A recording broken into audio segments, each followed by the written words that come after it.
Hey, Shalom, to the hopeful elect. Let me start off by giving all praise, honor, and glory unto the mighty Yahweh, Bahashem, Yahweh Shai, Bahashem, Makar Kwadash, double honors unto the apostles and elders out of Great Millstone, and also much peace and mercy unto the hopeful elect out there throughout the four corners. That's Brother Ayak back at you again with this powerful Holy Bible, continuing to push it to you so-called Negroes, Latinos, Native, and Seminole Indians, which are the children of Israel, also known as the chosen people, the Heavenly Father, which are scattered throughout the four winds, as prophecy said that we would. And prophecy is, still always the elephant in the room, And I just want to touch on to, the pleading, because, Moses was pleading with our people, back in the day, and still today, the prophets, even back in the day, the prophets pleaded with, the rulers there be, of our nation, and then even today, the Heavenly Father still has the servants out here, pleading with our people, and He told us to do that, and and we have to do that because that's what's commanded. Not only that, but we have to do that before, the Almighty, comes in and deals, and Yahweh Shai says He's going to come and plead with our people with the sword. You see what I'm saying? So the pleading, the preference of the pleading, it's you would rather hear it from the men, you know what I mean? And a few women out there that are striving to plead to the other women out there, you know what I'm trying to say? And that's what's taking place. And I was thinking about the pleading. The pleading is not always sexy or most sought out to do, and it's basically disapproved of our people. But that's what needs to take place. And at the same time, we understand that because once our power is done sending out messengers, and He sends only begotten Son, it's going to be a wrap. I mean time's going to run up, and the judgment and things of that nature, it just has to come, man. Because this world that we live in and the position that we are in, it's difficult. It's only can go for so long. Because our people at the bottom, and they never gonna climb to the top by themselves. They're not. Our people gonna continue to grind, hustle, and be wise to do wickedness. You know what I mean? There's things of that nature. People are gonna still try to grind out here and hustle, but it ain't gonna pan out. It just ain't. See our people selling tacos and hot dogs and selling flowers, and these things are we are royal people. We need to have like true substance. We need to have real wealth, and those things won't attain it. Especially with the rulers that be, they ain't gonna be like, and we had a good time out here. It's your time. It's your turn, and they're not gonna give us a turn. So the pleading must go out, and then before the Heavenly Father gets ready to reset up that righteous rulership, man. Okay, so I just want to touch on a few things regarding the pleading, and that's what, when I read in Hosea, we one of our milk scriptures, we always go to Hosea 4 and 6. Okay, but when you read Hosea 1, and you can kind of see, how that came to pass, how it came to Hosea 4 and 6. Okay, so, in Hosea 1, was really going into, the northern kingdom, as far as, he told Hosea to go marry a harlot, and the children that he bare, Loami and Rama, I forget the names off my back, but it's right here in the previous chapter, since I'm on chapter 2. Okay, that's going into the northern kingdom, and then and if you're understanding, that going into the kings and things of that nature, and for Samuel and all that, you see Judah, follow right behind the footsteps of the northern kingdom, So it's not really a situation to where we can just be what the northern kingdom is, and it's the whole, it's the children of Israel in whole. As a nation of people. And that's what this pleading is going out to, because that's why it tells you in Jeremiah, the 3rd chapter, He said, I was, you was a wife unto me, I was a husband unto you. You're not just talking about just one northern kingdom. He's talking about us in general, man. And we are out here, with these idols around our neck, and we just got the wrong things in our mind, man. Okay, so the Heavenly Father tells us right here in Hosea 2 and 2, it says, plead with your mother. So that pleading is plead with your mother. And that plead goes into bring up them charges, bring up the charges and show them, hey, what we're dealing with. I mean, you go to jail and you don't know, niggas be asking, what your charges is, what you in there for, what I mean, your charges, because sometimes police wrap you up, and they may throw some extra charges on it that you don't even know about, until you actually see the paperwork and you see like, oh damn. So then the Father says, plead with your mother, show them these charges that are brought against them, okay? For she is not my wife. And this is, going into Heavenly Father putting us off, and that's why it's called the marriage of the Lamb. We did so bad, Heavenly Father, gonna have us deal with His Son, and we have to get ourselves ready for His Son. That's the marriage of the Lamb, man. That's why it says go bid them to the marriage. Okay, and then that's how we gonna get back to the Father through the Son, man. Okay, and it says, plead, for she is not my wife, neither am I her husband. Let her therefore put away her whoredoms out of my sight, and her adulteries from between her breasts. And that's our adultery between our hearts, man. We not a physical adultery of you got a husband, you sleep with another dude, or you got a wife and you've been scoping out this other dude's woman and you sleep with her. Not that type of adulteries. This is adulteries as far as these choosing these other gods, serving them. And you see that in the accounts of our old people in the Old Testament when Moses came down from off Mount Sinai. All right, even with the northern kingdom, I think it was in Bethel. I think that there were where you had Jeroboam, setting up more idols and telling people, oh yeah, this is who delivered us. And that's the same thing today, man. You got this white image of Jesus Christ with the blue eyes and blonde hair, and you thinking that this is the person that actually got on the cross and died for. It's all false, man. Those things makes the Almighty upset, including His only begotten Son.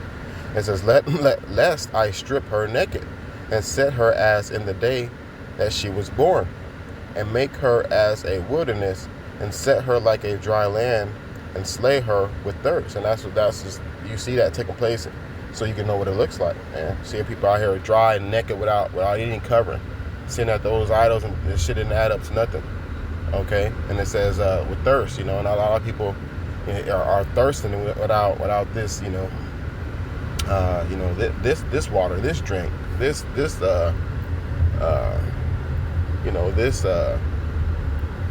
feast that we have that has wine and drinks, roughly paraphrasing, because Scripture says there'll be crying for wine in the streets that's going into that drink, okay, that we are offering, man. Okay, slay her with thirst. Niggas out here dying and thinking they going hard in the paint, man. Okay, it says verse 4, it says, and I will not have mercy upon her children, for they be the children of whoredoms. And that's, you see that taking place too. And now you get that in Proverbs 28 too, I believe. That therefore I will forget your children, or is that Hosea 4:6? Like that is Hosea 4:6. Therefore I will forget your children. And you see a lot of children out here just lost in the sauce and still won't let go of their adulterous ways, man. They won't hear the words of the Lord, basically, man. Okay, it says they be children of whoredoms. Okay, jeez, man, the Heavenly Father is terrible, man. Like, you think you out here living it up, and you bringing children in the world, you think everything is gravy, and it ain't. And it ain't, man. We got the children following the same footsteps, losses the parents were. Parents is going backwards, the children be born and still going backwards. And I always say that, man. If you're trying to get to a destination, your GPS telling you go this way, right?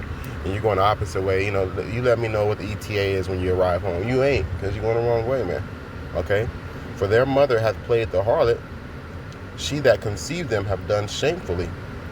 For she said, I will go after my lovers that give me bread. They give me my bread and my water, my wool and my flax, mine oil and my drink. And this is what you see right now, man. You think these are the denominations, you think those things have provided you these things are your lovers. These nations, you think they're your lovers. That's why the Scriptures talk about your lovers have forgotten thee.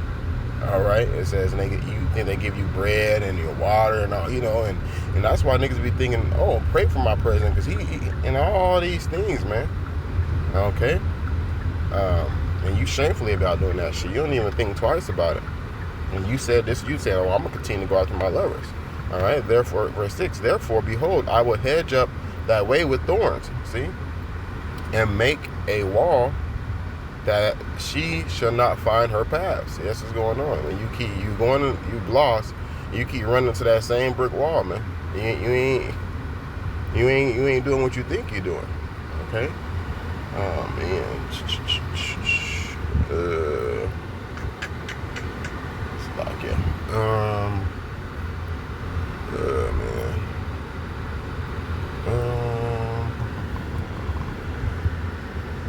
Bear with me. I'm trying to find some parking. Man. Okay. Let's see. Okay, verse 7. And she shall follow after her lovers. See? You can keep following after her lovers, which, in actuality are no lovers at all. Because, they don't love you. You be seeing that situation with women all the time. You following a dude that treat him like who cares, but I love him, and the nigga ain't even thinking about you like that. Nigga, basically what he's using you. And that's the situation we're doing with these nations, with these institutions that you call your lovers. They're just using our people, man. Okay, using you. And getting fat, like the scriptures say. But anyway, that's another topic, man. Pastors and things of that nature is one of my gripes, and so we lived that life for so long, man. Anyways, continue on. All right, let's lock in.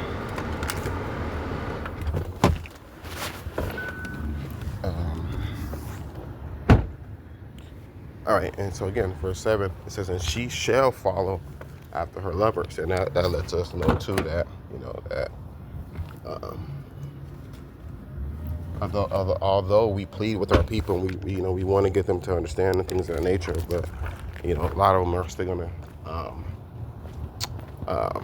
remain in their same state of mind.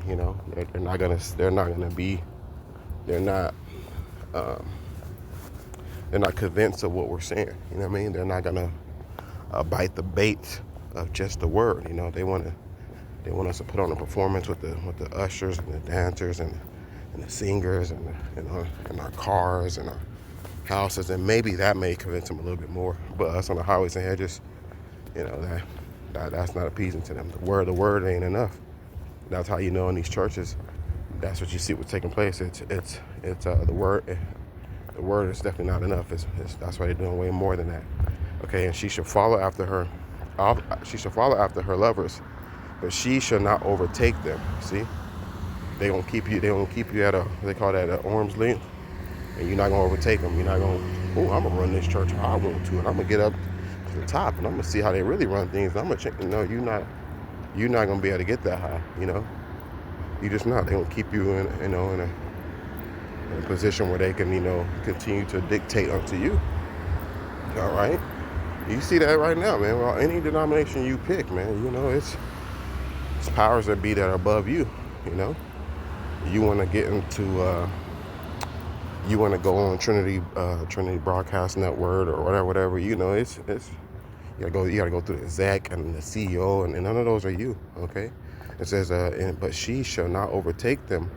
Even these rulers that rule the world, these governments, you're not going to overtake them. And she shall seek them, but she shall not find them.